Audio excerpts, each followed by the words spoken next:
আসসালামু আলাইকুম। শিক্ষা একাডেমিতে তোমাদের সবাইকে স্বাগতম। এই ভিডিওতে আমি তোমাদেরকে ষষ্ঠ শ্রেণীর বিজ্ঞান অনুশীলন বই থেকে নানা কাজের কাজী এই অধ্যায়টি নিয়ে আলোচনা করব। আর এই অধ্যায়টিতে তোমাদেরকে যে সমস্যাগুলো দেওয়া হয়েছে এই সমস্যাগুলোকে তোমরা কিভাবে সমাধান করবে আমি তোমাদেরকে তা দেখিয়ে দিব। তোমরা এখানে দেখতে পাচ্ছ তোমাদের এই অধ্যায়টির নাম হচ্ছে নানা কাজের কাজী।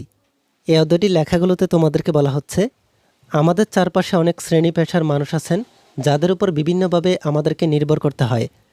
এই শিখন অভিজ্ঞতায় তোমরা বিভিন্ন পেশাজীবী মানুষের কর্মক্ষেত্রে গিয়ে দেখবে কত নিপুণ হাতে তারা এই কাজগুলো করেন। চাইলে তুমিও এই কাজগুলো শিখে নিতে পারো।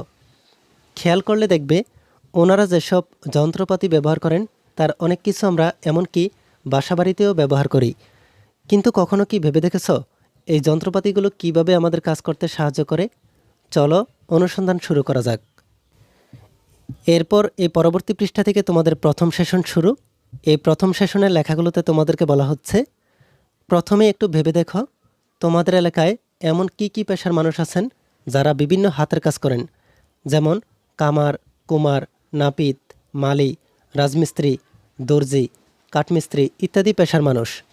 জোড়ায় বসে এরকম পেশাজীবী কারা আছেন তার তালিকা করো এবং নিচে লিখে রাখো।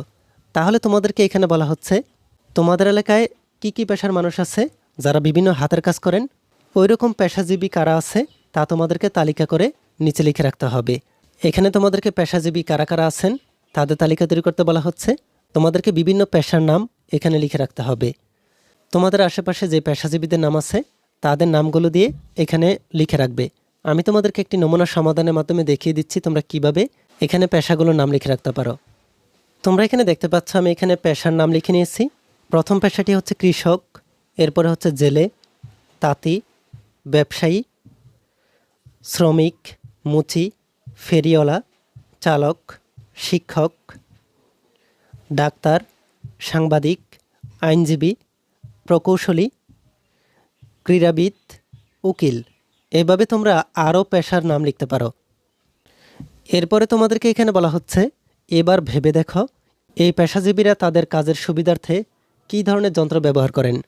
কেউ কেউ হয়তো ভারী যন্ত্রপাতি ব্যবহার করে থাকেন, কিন্তু অনেকেই দেখবে অনেক হালকা যন্ত্র ব্যবহার করেন যেগুলোর জন্য বিদ্যুৎ বা জ্বালানি দরকার হয় না।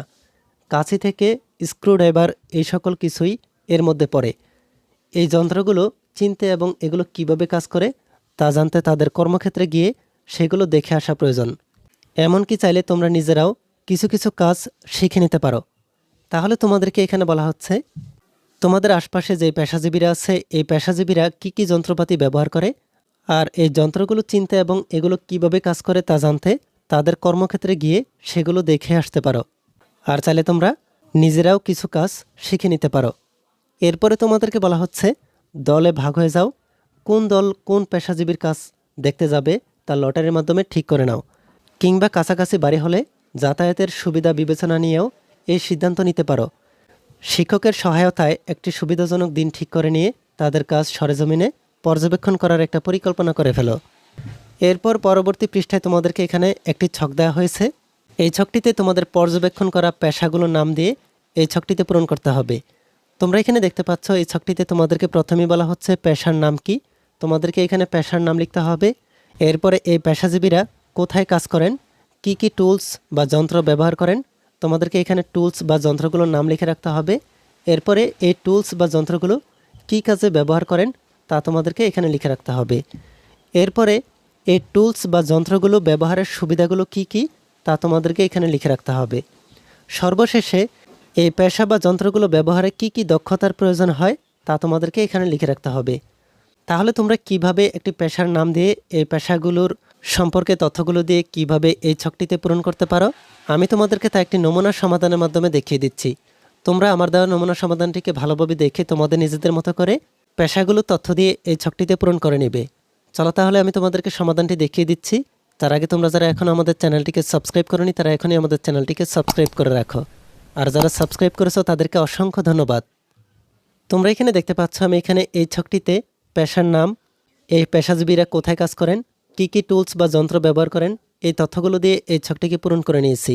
এখানে আমি প্রথমেই পেশার নাম লিখেছি কাঠমিস্ত্রি। কাঠমিস্ত্রি কোথায় কাজ করেন?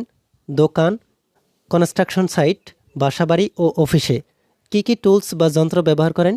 টুলস বা যন্ত্রগুলো হচ্ছে হাতুড়ি, করাত, রাদা, বাটাল, hand drill, marking gauge, steel tape. এরপরে হচ্ছে এই টুলস বা যন্ত্রগুলো যে কাজে ব্যবহার করেন। হাতুড়ি ব্যবহার করেন প্যারেক ঠোকা, খণ্ড জোড়া দেওয়া, ধাতুকে বাঁকানো বা ভেঙে ফেলার কাজে ব্যবহৃত হয়। এরপরে টুলসটি হচ্ছে করাত। করাত যে কাজে ব্যবহৃত হয়। গাছ বা কাঠ কাটার কাজে ব্যবহৃত হয়। এরপরে টুলস বা যন্ত্রটি হচ্ছে রাদা। এই যন্ত্রটি ব্যবহৃত হয় কাঠের অমসৃণ পৃষ্ঠতলকে মসৃণ করার কাজে ব্যবহৃত হয়। এরপরে টুলস বা যন্ত্রটি হচ্ছে বাটাল।